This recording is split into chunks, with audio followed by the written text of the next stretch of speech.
Hello, my name's Tom and this is Proper Honest Tech. Apple released the HomePod Mini about 6 months ago, back in November of 2020, pitched originally as a smaller version of their regular-sized HomePod, a speaker first and foremost that also had Siri capabilities that Apple would then go on to discontinue. And whilst you can still pick up the full-sized HomePod from Apple at the time of writing, once stock is gone, it won't be replaced, so the HomePod Mini is the main version at the moment if you want to get into this ecosystem. I've wanted to pick one up for a while now. My fiancé and I will be moving into a new house in a couple of months' time, and I like the idea of a few of these being used as the brains of a voice-activated smart home, particularly as we've made a conscious decision not to include smart speakers from Google or Amazon in our home due to privacy concerns. So, whilst I know that I won't be able to take full advantage of all of the smart hominess of the HomePod Mini just yet, I decided to get one. But is it worth it? In this video, I'll unbox my HomePod Mini, get it set up, see how it sounds, and give you my initial thoughts after about 1 day of use. Oh, and if you're enjoying content like this and would like to see more in the future, do please consider leaving me a like and subscribing to my channel, as it really does help give me an indication of what you guys are enjoying. Right, so let's start with the box. I noticed that with a lot of Apple packaging lately, they're getting a lot more playful with their branding and really showing off the vibe of the product that you're buying into rather than just boring product photography.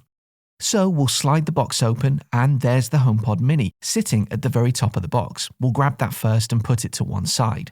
Then underneath that, this little cardboard divider, which I'm guessing also keeps the HomePod safe whilst it's in the box.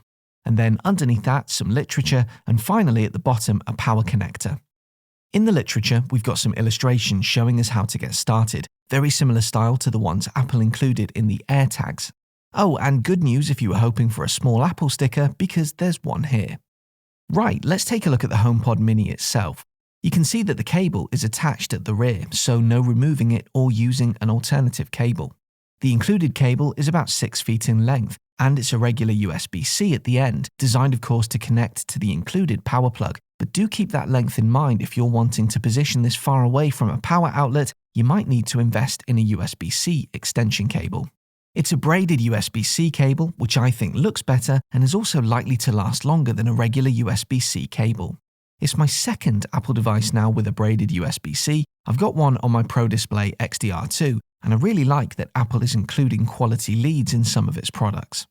The design of the HomePod Mini is pretty good. It's the same material that was used in the original HomePod, this kind of plastic mesh material around most of the device, and then plastic up here at the top where the display is.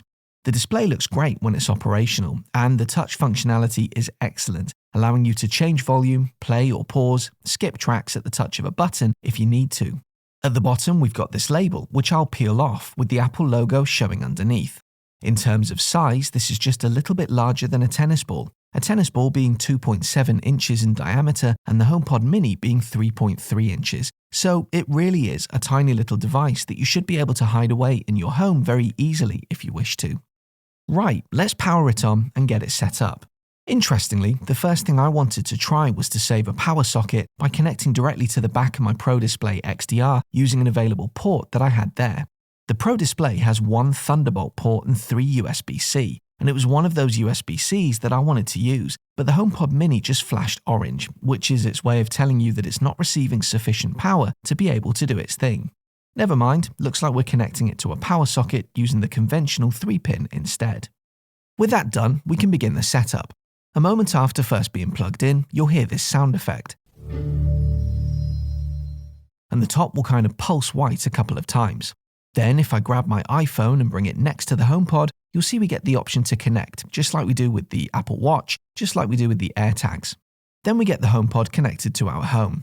Mine is a bit empty at the moment, as we're living in temporary accommodation for a couple more months, and so I've not been able to set up my smart lighting and all that kind of stuff. It's just this and an Apple TV for the time being, but I'll create a follow-up video in the future when I've got this into its ultimate setup.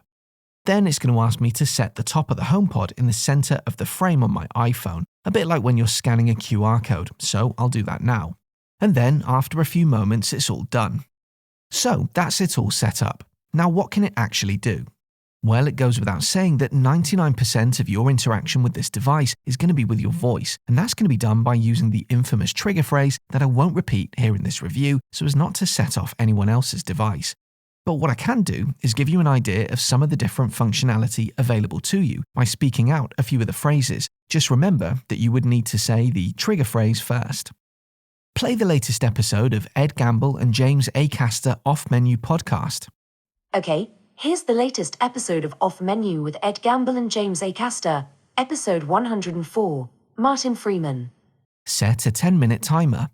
10 minutes, counting down. How do you say good morning in Spanish?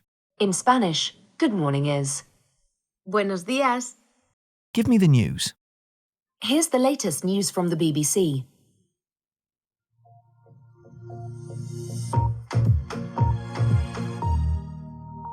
A report has concluded the former BBC journalist... And this is really just scratching the surface. There's a wealth of other things that it can do, including HomeKit integration, which I'll cover in a few months once we move into our new place and I can really set that up properly. So, a pretty smart speaker, all things considered. But of course, if you were just in the market for a smart speaker, there are several lower cost options from Apple's main competitors. So what else is it about the HomePod Mini that makes it worth the additional money? Well, the HomePod Mini uses computational audio to help create a rich, full and vibrant soundscape wherever you decide to put it in your home. In other words, a combination of speakers, microphones and an onboard Apple Silicon S5 chip all work together to ensure that you get the best possible sound for whatever it is that you're listening to, but also that the sound remains balanced even when very quiet or loud, and that the onboard microphones are always able to hear you when you utter the relevant trigger phrase. It's very clever stuff indeed, and it does indeed make the speaker sound excellent. The sound that comes from the HomePod Mini is far bigger and more vibrant than you would expect from such a tiny device. Big is the main word that I'd use to describe it, thanks to the omnidirectional speaker setup on board, pushing audio out in a 360-degree pattern. No matter where you are, the sound is always good. It's a bit lacking in the bass department, but then I guess that's to be expected from something so small. One thing I do like so far is its ability to play nice with other network speakers. So, for example, I can ask the HomePod Mini to begin playing a playlist on Apple Music and then have the audio mirrored to any of my Sonos speakers. So you could use the HomePod Mini as the brains of your audio setup and the Sonos speakers to help you get rich, room-filling sound.